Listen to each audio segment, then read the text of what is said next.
Good afternoon, Madam Undersecretary. Thank you for the opportunity to speak with you today. As you step into your new role, the State Department's efforts to craft and implement policy in East Asia will now need to draw in not just a current geopolitical landscape, but also a deep understanding of the region's history, culture, and economic dynamics. In the next 2 months, I'd like to share you with some key lessons that are crucial to shape the U.S. policy towards East Asia. Lesson 1: Respecting the historical context. First and foremost, we must respect the regional's historical complexities.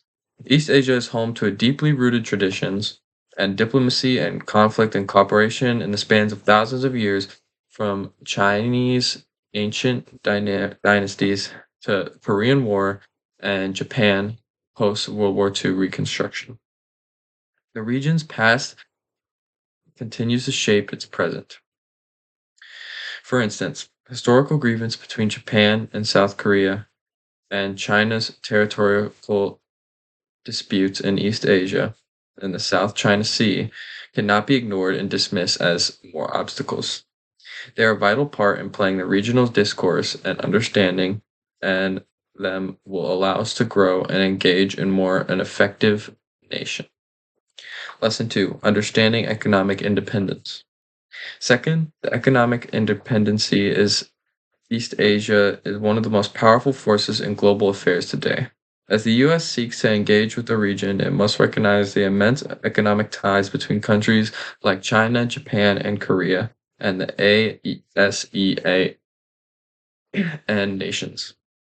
US policies cannot be set in isolation but must take into account the broader economic frameworks like regional comprehensive economic partnership and the importance of trade and agreements that link the economy to East Asia. Strategic economic partnerships, such as those with Japan and South Korea, will be pivotal for fostering mutual growth while managing competition, especially with China. Cultural sensitivities. Lesson 3. Cultural, we must appreciate the diverse and nuances of East Asia. What works in one country may not be effective in another. Japan values consensus building and long-term relationships. South Korea places great emphasis on innovation and global competitiveness, and China remains deeply influenced by Confucius values which impact governances and leadership styles. Understanding these cultural differences crucial it is crucial for diplomacy. For example, in China, face or reputation is a sensitive issue. The U.S. diplomacy must avoid confrontational language that could cause unnecessary tensions. Lesson 4: Geopolitical dynamics and strategic balance. Finally, as we look into the future, the geopolitical of East Asia must be understood in terms of balance and strategic competition. The U.S. must balance its support for allies like Japan and South Korea while engaging in constructive dialogue with China. While with the rise of China's economic and military influence, maintaining peace and stability in the region, especially in the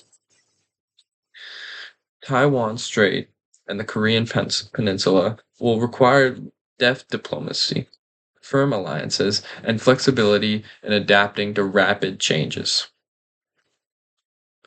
To summarize, Madam Undersecretary, the key lesson for the U.S. policy in the East Asia is to respect the region's historical context, recognize its economic interconnectedness, embrace cultural sensitivities, and navigate the complex geopolitical landscape with care.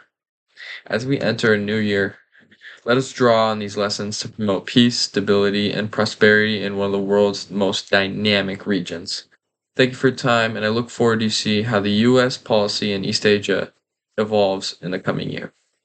Thank you.